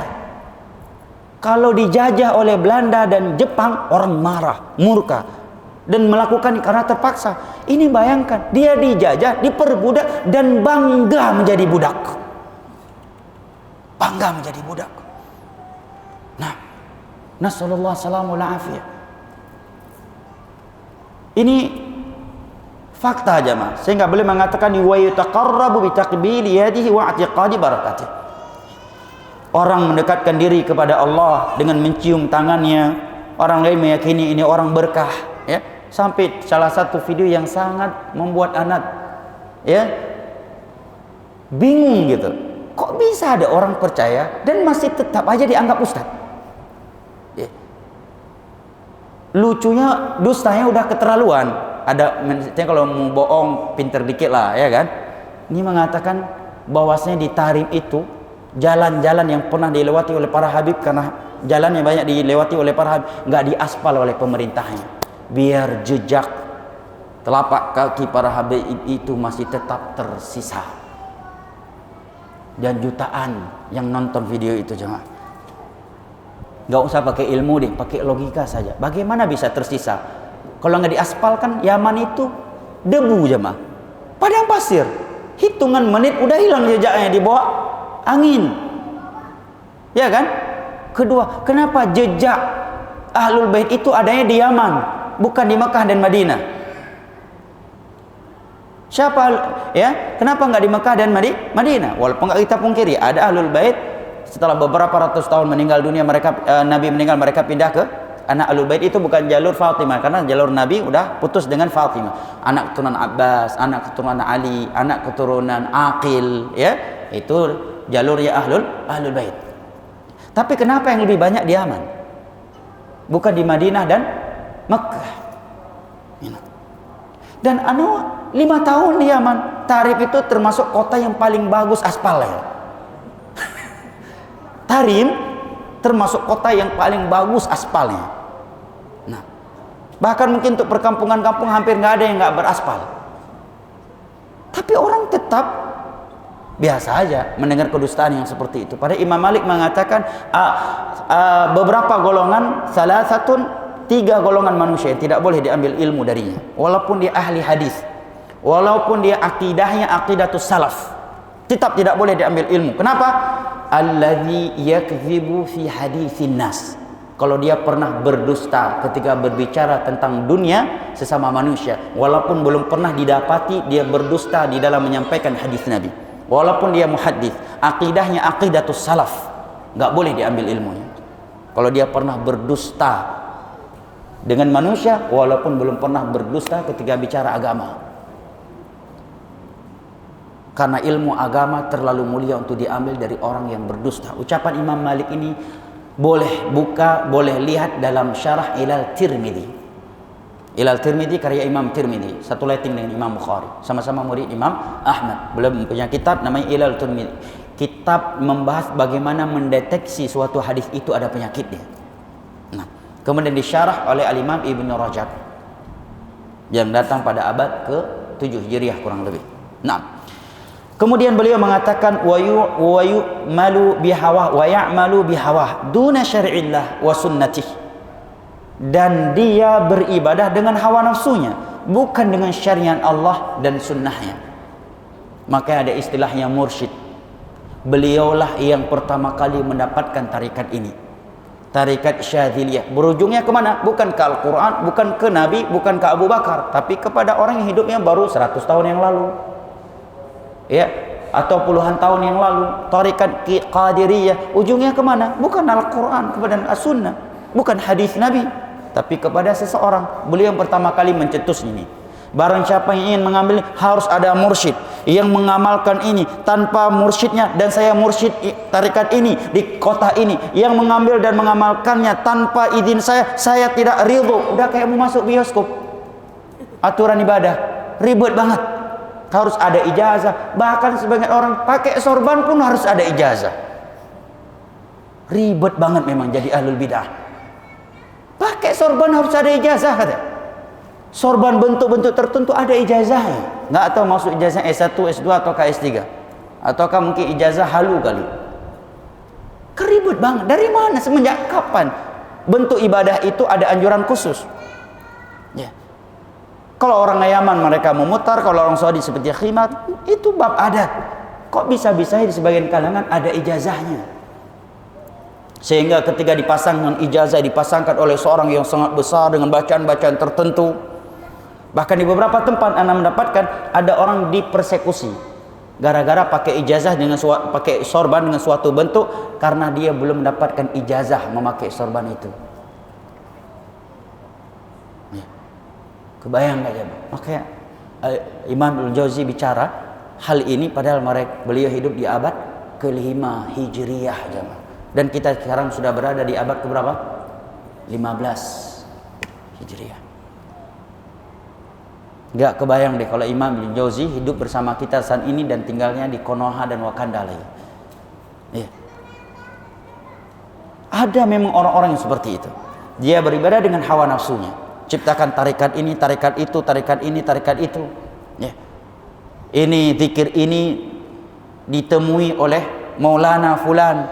Cara bacanya begini, harus ada mursyid. Sehingga sebagian orang kalau nggak ada mursyid nggak berani mengamalkannya. Lah hadis Nabi, zikir yang datang dari Nabi, setiap muslim Somalia, muslim Indonesia, kalau dia tahu itu hadis Nabi, amalkan. Bebas. Nggak ada. Sebenarnya itu trik marketing sih sebenarnya, cuma dibahasakan ke bahasa agama. Males berbisnis, ya, males jualan gorengan di luar, pakai agama. Kan trik marketing. Mursyid nanti ujung-ujungnya bayar, jangan nanti kira nggak bayar. Ya. Bayar. Ya. Allah musta'an. Wa ya'malu bihawa duna syar'illah wa sunnati. Dia beribadah dengan hawa nafsunya, karena kalau nggak punya ilmu dengan apa lagi dia beribadah kalau bukan dengan hawa nafsu, bukan dengan syariat Allah dan bukan dengan sunnahnya. Kata beliau, fahadhani adilani an minhajis shawab. Dua manusia ini adalah orang yang telah menyimpang dari jalan yang lurus. Kata Imam Ibnu Jauzi, ana cuma membacakannya. Muqtani'ani biqusyuril a'mali an khalisil lubab. Mereka merasa cukup dengan amalan-amalan mereka lakukan walaupun itu sebenarnya baru kulitnya, walaupun mereka melihatnya udah banyak, ya, melihatnya sudah banyak. Khalisil lubab, padahal bukan itu intisari ibadah yang sesungguhnya. Intisari ibadah itu apa? Ikhlas karena Allah dan sesuai dengan sunnah Nabi sallallahu alaihi wasallam. Itu intisari ibadah. Khadi'ani, beliau lanjutkan lagi. Khadi'an, beliau menunjukkan betapa marahnya Imam Ibn Jauzi kepada mereka. Para ulama mengatakan di antara ciri ulama yang jujur itu, mereka selalu murka dan marah kepada orang-orang yang menyuruh kepada syirik dan bid'ah, dan tidak bisa diam mulutnya dari membantah mereka.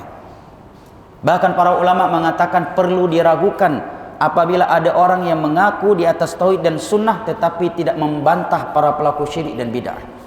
Nah, ada faedah dari Syekh Shalih Al-Utsaimin bahwasanya dakwah tauhid, sunnah, salaf ini bukan pengakuan semata.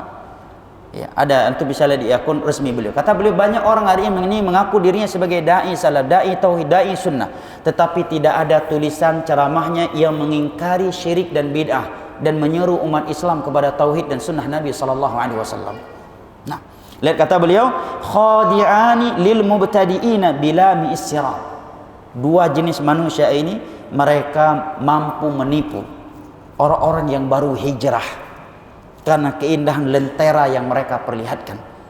Kalau yang pertama tadi alim, orang terpukau dengan kecerdasannya, hafalannya, luasnya maklumatnya, tapi sebagian maklumat itu dia gunakan untuk mempertahankan ketokohan, jabatan dan dunianya yang boleh sebutkan tadi. Yang kedua, orang tertipu dengan penampilannya sebagai ahli ibadah, masya Allah, puasa beliau berturut-turut, masya Allah, ya, kemana-mana buat tasbih, ya. Bahkan anda lihat video yang lebih lebay lagi, katanya, jadi ada video dari Bangladesh, memang banyak gitu, Bangladesh, Pakistan, India. Jadi ini bergerak-gerak kan, beliau duduk, bayang, masya Allah beliau ini. Bahkan salah satu imam dari sekian orang yang dianggap Imam Mahdi hari ini. Rupanya khilaf juga, Imam Mahdi ada sekian orang, ya. Ada yang namanya satu Muhammad Qasim itu, ya, yang sempat ke Indonesia juga, kan Pakistan ini, sedangkan Imam Mahdi kan keturunan Arab. Ada Imam Mahdi dari Bangladesh, ya. Ada satu lagi jenggot panjang, di video itu dia duduk, ini bergetar-getar. So ada yang masya Allah memang beda, ya, Ahlul Bait, ya, mereka mulutnya diam tapi hatinya tetap berzikir kepada Allah sampai bergetar seperti itu. Nah, orang tertipu kalau nggak punya ilmu kan. Padahal Imam Jauzi rupanya sudah menyinggung ini hampir 1000 tahun yang lalu. Mereka menipu orang-orang yang baru hijrah karena keindahan lentera yang ada di depan mereka. Wa tariqahuma bima'zilin an sunanis salaf as-salih alladhi wajadatul istiqamah wa tariqus salamah. Sehingga banyak orang-orang yang baru hijrah akhirnya meninggalkan sunnahnya para salafus salih. Padahal jalan para salafus salih adalah jaudatul istiqamah, adalah jalan keistiqomahan, wa tariqus salaf, dan wa tariqus salam, dan jalan yang menyelamatkan seseorang dari neraka Allah Jalla wa Ala. Ya, inilah ya para ulama ketika berbicara tentang agama, tentang fitnah-fitnah akhir zaman, seakan-akan mereka sedang hidup di tengah kita saat ini. Pada mereka berbicara demikian dan mereka sudah wafat, ya, ada yang lebih dari 1000 tahun yang lalu dan ada yang kurang. Ini muqaddimah dari beliau, kemudian setelah itu barulah beliau menerangkan kepada kita keutamaan ilmu agama dan yang berkaitan dengannya. Beliau menukilkan beberapa ayat dari Al-Quran dan hadis-hadis Nabi SAW. Adapun dari ayat Al-Quran, maka yang pertama adalah ayat ke-9 dari surat Az-Zumar. Ayat ke-9 dari surat Az-Zumar. Allah berfirman, "Qul hal yastawil ladzina ya'lamuna wal ladzina la ya'lamun." Ini potongan ayat. Katakanlah, apakah sama orang yang berilmu dan orang yang tidak berilmu? Ini namanya jamaah yang dimuliakan Allah, pertanyaan yang bermaksud pengingkaran, bukan pertanyaan yang bermaksud ingin mendapatkan jawaban. Karena Allah Maha tahu. Di dalam bahasa Arab disebut sebagai al-istifham, al-inkari, at-taubihi. Bertanya bukan karena ingin tahu, tapi bertanya dengan tujuan ingin mengingkari. Di antara cara mengingkari di dalam sastra Arab adalah dengan metode bertanya, yang disebut dengan al-istifham, al-inkari, atau tawbihi. Dan ini sering kita dapatkan di dalam Al-Quranul Karim. Kalau kita membaca Al-Quranul Karim, sangat banyak di sana pengingkaran dari Allah kepada manusia dengan metode pertanyaan. Ya.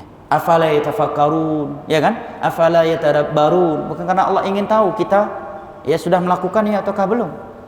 Nah, jamaah yang dimuliakan Allah, di dalam ayat ini Allah mengatakan tidak sama orang yang berilmu dengan orang yang tidak berilmu. Walaupun pakaian boleh sama, pakaian boleh pakai, ya, bisa aja orang pakai baju orang yang berilmu, ya, nggak ada larangannya. Sama-sama pakai jubah, sama-sama pakai sorban, ya, tapi ilmu bukan dengan penampilan. Walaupun dia pakai sorban sebesar ember Jepang sekalipun, kalau dia bukan alim, tetap bukan alim. Ya. Walaupun jubahnya ke lantai 5 meter panjangnya, menyapu lantai, ya. Walaupun dia berjenggot, walaupun dahinya hitam karena ibadah, kalau dia bukan alim, tetap bukan alim. Nah. Alim berbeda, tidak sama dengan bukan alim. Oleh karenanya jamaah yang dimuliakan Allah, Allah tegaskan di sini, kita harus membedakan mana alim dan bukan alim. Bahkan di dalam dakwah sekalipun kita harus bedakan mana alim yang berilmu, mana yang sekedar penceramah, tapi dia bukan alim, sekedar penceramah. Maka untuk minta fatwa jangan datangi penceramah, datang ustadz yang berilmu, yang telah menuntut ilmu sekian lama. Terkadang kita di Indonesia ini nggak bisa membedakan. Ada bahasa dari Syekh Saleh Al-Utsaimin, hafizallah, bagus ucapannya. Kata beliau, hari ini siapa yang naik mimbar dialah ulama menurut orang awam. Orang awam akan melihat siapa yang naik mimbar dialah ulama. Ya. Siapa yang punya jenggot, siapa yang pakai jubah, bicara masalah agama, apalagi banyak followernya, apalagi sebelumnya dia public figure, maka otomatis dia jadi ulama walaupun tidak dikenal berapa lama dia menuntut ilmu akidah, fikih, hadis, bahasa Arab, tafsir dan sebagainya. Sehingga keluar fatwa yang aneh. Kalau kita di Saudi atau berada di lingkungan ilmu seperti dia, misalkan di Darul Hadis, itu memang ada khatib yang luar biasa. Ya, kalau berceramah, kalau khutbah Jumat dan sebagainya. Tapi ketika kita ingin mengambil fatwa, kita tahu kepada siapa kita datang. Ya, kepada alim yang mungkin orasinya biasa-biasa saja kalau dia ceramah. Bahkan kalau dia ngisi kajian mungkin kita mengantuk. Ya, tidak punya orasi yang bagus. Tapi kita tahu dia yang berilmu, maka ketika perkara-perkara nawazil kontemporer, orang datang ke dia. Bukan kepada singa podium tadi, tapi bukan alim. Harus dibedakan karena Allah sendiri membedakan. Qul hal yastawil ladzina ya'lamuna wal ladzina la ya'lamun. Tidak sama orang yang berilmu dengan orang yang tidak berilmu. Tapi orang awam tidak bisa membedakannya. Yang bisa membedakannya hanyalah orang-orang yang berilmu. Oleh karenanya seringkali fatwa para ulama itu ditentang oleh mayoritas manusia. Bahkan gara-gara beberapa fatwa yang mereka keluarkan, mereka dituduh antek-antek Yahudi dan sebagainya. Kenapa? Karena yang menerimanya menggunakan perasaan. Ya, Syekh Al-Albani dituduh yang enggak ketika beliau mengeluarkan fatwa hijrah dari Palestina di awal-awal terjadinya perang dan kaum muslimin tidak punya kekuatan. Beliau berdalil dengan hijrahnya Nabi SAW dan kaum muslimin dari Mekah. Mekah lebih afdal, lebih suci karena nyawa kaum muslimin lebih mahal daripada apapun. Hadis Nabi la zawal dunya ahwanu indallah min safaki dami muslim. Hancurnya langit dunia lebih baik daripada tumpahnya darah seorang muslim. Syekh bin Baz waktu itu mengeluarkan fatwa untuk melakukan perdamaian, ya, sebagai trik untuk menghentikan peperangan yang tidak mampu dilakukan oleh muslim. Ada yang menuduh beliau antek-antek Yahudi, padahal Nabi pernah melakukan perdamaian sulh Al-Hudaybiyah. Isi perdamaiannya sangat menekan dan sangat menindas Nabi dan kaum muslimin. Bahkan ketika Ali menulis surat Rasulullah, orang musyrik hapus Rasulnya. Cukup kamu tulis Muhammad, karena kalau dia Rasul nggak mungkin kami memerangi dia. Nabi pun mengalah, hapuskan kalimat Rasul, cukup kamu tulis Muhammad. Ya. Kalau Muslim datang dari Madinah datang ke Mekah nggak boleh balik lagi ke Madinah. Kalau ada musyrik Mekah ke Madinah harus dikembalikan ke Mekah. Nabi setujui demi maslahat yang lebih besar saat itu. Tapi siapa yang bisa menerima fatwa yang seperti itu? Kalau menggunakan perasaan, nggak bisa. Ya. Apalagi dikomporin oleh ikhwan muslimin dan seterusnya. Ya. Tapi orang yang berilmu berbicara dengan ilmu, bukan dengan perasaan. Dan tidak ada yang bisa menilai itu orang yang berilmu kecuali orang yang berilmu. Dengan dia menuntut ilmu, dia akan bisa membedakan antara gajah dan semut. Setelah menuntut ilmu, rupanya yang selama ini saya anggap gajah, rupanya semut rupanya. Ya. Rupanya semut. Qul hal yastawil ladzina ya'lamuna wal ladzina la ya'lamun. Dan Nabi menyebutkan di akhir-akhir zaman akan seperti ini kondisi manusia. Dalam hadis yang diriwayatkan oleh Imam Al-Bukhari dari Abdullah bin Amr bin As radhiyallahu anhuma, Nabi mengatakan innallaha la yantazi'ul ilma 'anil nas intiza'an, walakin yantazi'u biqabdhil ulama. Fa idza lam yubqi 'aliman ittakhadhan nasu ru'usan juhala fasu'ilu fa'aftau fadhallu wa adhallu. Nabi mengatakan sesungguhnya Allah tidak akan mencabut ilmu agama dari manusia begitu saja tiba-tiba hilang, enggak. Tetapi Allah akan hilangkan ilmu dari manusia dengan Allah wafatkan para ulama. Tatkala para ulama tidak lagi Allah sisakan di dunia ini kecuali hanya sedikit, maka mulailah orang-orang bodoh yang dianggap ulama karena ibadah mereka, karena penampilan mereka, sebagai ru'usan, tokoh-tokoh yang ditokohkan. Karena sudah ditokohkan, orang datang minta fatwa. Karena mereka sudah didatangi diminta fatwa, fa'aftau, mereka mengeluarkan fatwa. Maka para ulama mengatakan manusia yang paling lancang, paling berani, paling pede, paling cepat di dalam berfatwa orang yang tidak berilmu. Kalau orang yang berilmu, dia memikir 1000 kali baru berani mengeluarkan fatwa. Bahkan disebutkan oleh Al-Imam Ibn Abdul Bar dalam kitab beliau Jami' Bayanil Ilmi wa Fadli, pernah para sahabat berkumpul, datang seseorang bertanya, maka yang ini mengatakan tanyakan ke beliau, datang ke yang beliau, ke beliau, yang ini ke beliau, sampai pertanyaan itu kembali lagi pada sahabat yang pertama tadi. Mereka berangan-angan kalau bisa yang berfatwa yang lain agar lebih selamat di hari kiamat nanti. Hari ini enggak, betapa banyak orang di media sosial hanya modal follower, public figure sebelumnya, langsung otomatis jadi Ibnul Qayyimnya Indonesia. Ya. Imam Malik didatangi oleh seseorang dari Irak, Pak, membawa 40 pertanyaan. Irak ke Madinah jauh enggak? Jauh, membelah padang pasir. Enggak ada pesawat di masa itu. Dan belum ada juga yang punya ilmu bisa naik sajadah kayak di Indonesia. Nggak ada yang punya ilmu bisa naik sajadah dari Irak.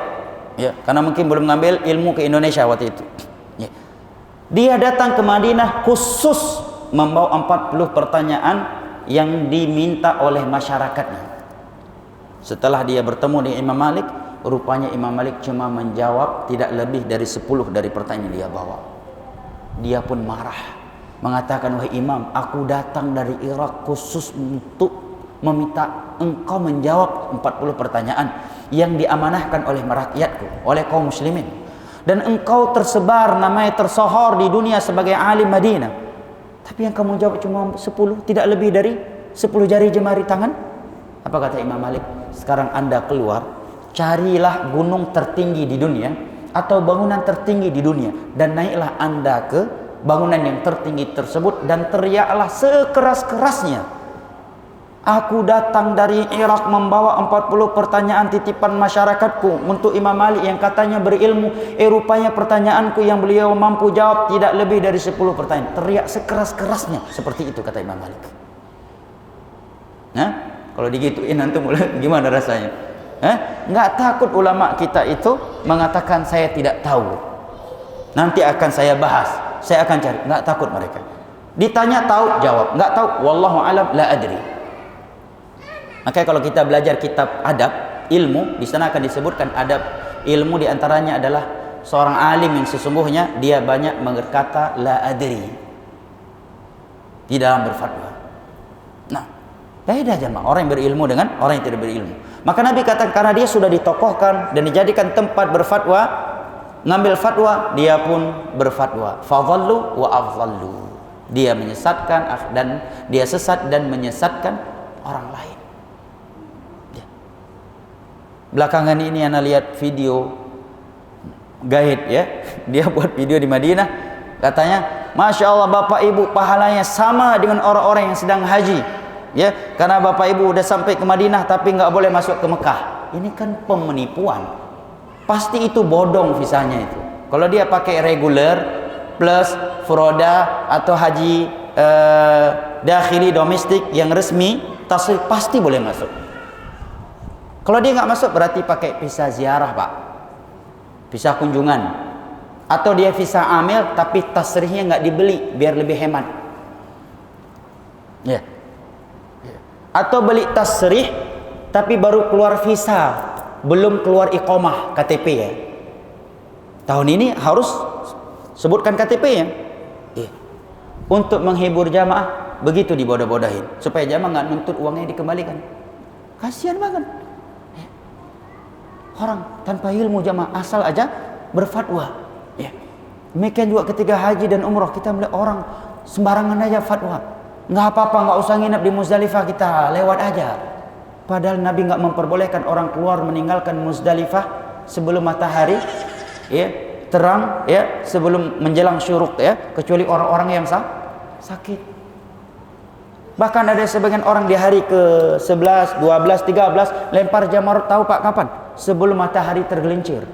Pagi sebelum panas enak, nggak penuh katanya, nggak padat-padat katanya.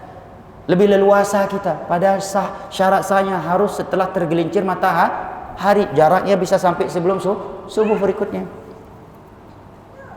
Asal fatwa, Pak. Padahal tentang haji orang loh, berani sembrono dalam fatwa.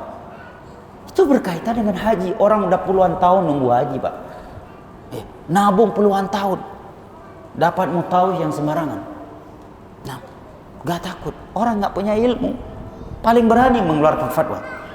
Sangat berani. Bahkan terkadang fatwa-fatwa yang menyebabkan tumpah darah kaum muslimin, fatwa-fatwa yang menyebabkan perang antara rakyat dan negara, fatwa-fatwa yang menyebabkan munculnya aksi-aksi yang menghilangkan nikmat keamanan dan berpotensi terjadinya perang saudara dan pertumpahan darah yang berkepanjangan.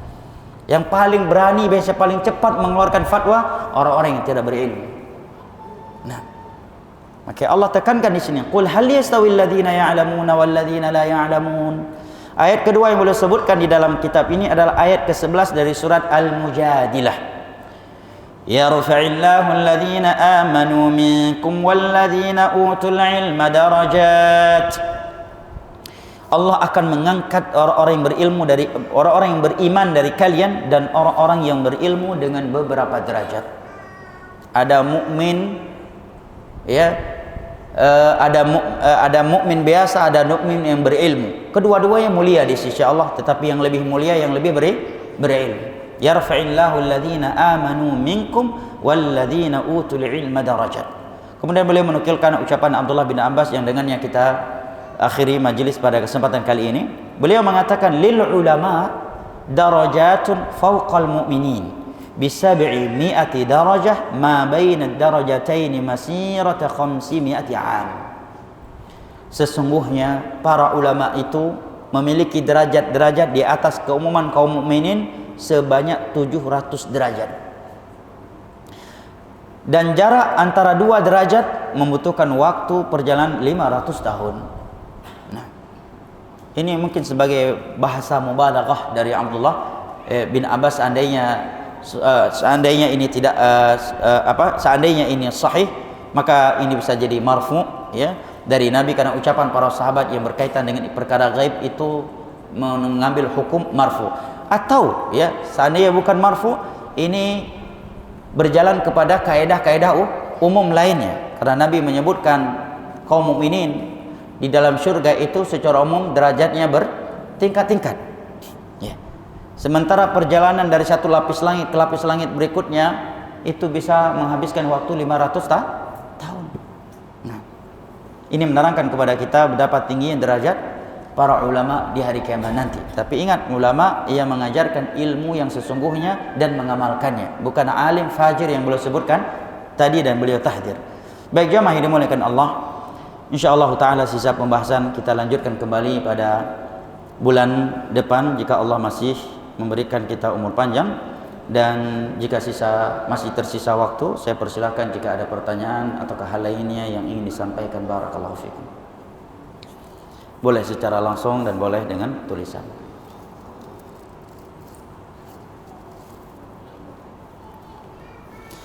Kalau tidak ada pertanyaan lebih bagus, biar ana lebih selamat di akhirat.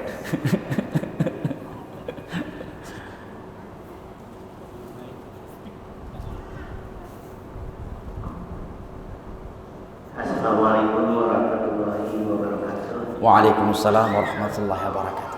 Alhamdulillah, ada manfaat dari majlis ilmu pada pagi hari ini. Ustaz betul dalam membahas Arabnya. Memang kekurangan kita di umat Islam bahasa Arab. Jadi banyak buku-buku yang kita baca dalam bahasa Indonesia, bahwa bahkan pun ada terjemahan. Alhamdulillah, ada hal yang saya bisa tangkap pada pagi hari ini adalah antara iman, ilmu, kalau dalam bahasa Indonesia pengetahuannya, tapi kadang-kadang dibedakan juga antara ilmu dengan pengetahuan. Yang kedua antara qalbu dan akal. Bahwa yang saya baca dalam satu Al-Quran terjemahan, bahwa iman tanpa ilmu itu akan salah dalam pemahaman meyakinkan sesuatu. Namun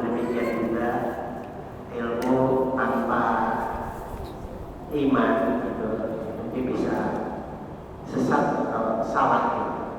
Dalam ilmu tadi Ustaz menyampaikan qalbu. Qalbu itu adalah antara benar dan salah. Kadang-kadang kita tanya dalam hati kita juga itu benar, dalam amal pelaksanaannya menyimpang juga. Nah, tentu karena akal bahwa tidak beragama bagi orang-orang yang tidak berakal.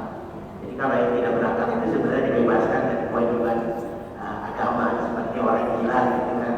Kita sering mengatakan apa kasihan itu orang gila. Padahal kalau kita mau mendalami yang kasihan itu kita yang akalnya sehat. Dan orang gila itu telah dibebaskan dari kewajiban-kewajiban agama. Pertanyaan saya, bagaimana menyeimbangkan antara ilmu iman dan ilmu qalbu dengan hati dalam pelaksanaan kita sehari-hari, terutama kita yang sudah berumur mendapat bonus yaitu di atas 64 tahun dengan segala keterbatasan. Terima kasih. Taufik wa hidayah. Wassalamualaikum warahmatullahi wabarakatuh. Waalaikumsalam warahmatullahi wabarakatuh.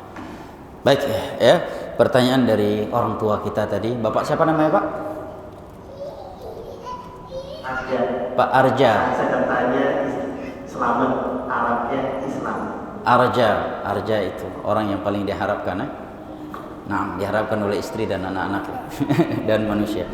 Baik ya, terkait bagaimana cara mengimbangkan antara iman, qalbu dan ilmu. Sebelum ana menjawab, ana belum paham maksud mengimbang antara iman, ilmu dan qalbu, hati ya. Ana nggak paham, tapi kalau boleh ana jawab, iman itu tidak akan ada tanpa ilmu agama. Ya, ilmu adalah sumber keimanan. Karena bagaimana mungkin seseorang akan mengimani sesuatu gaib kalau dia belum mengetahui tentangnya.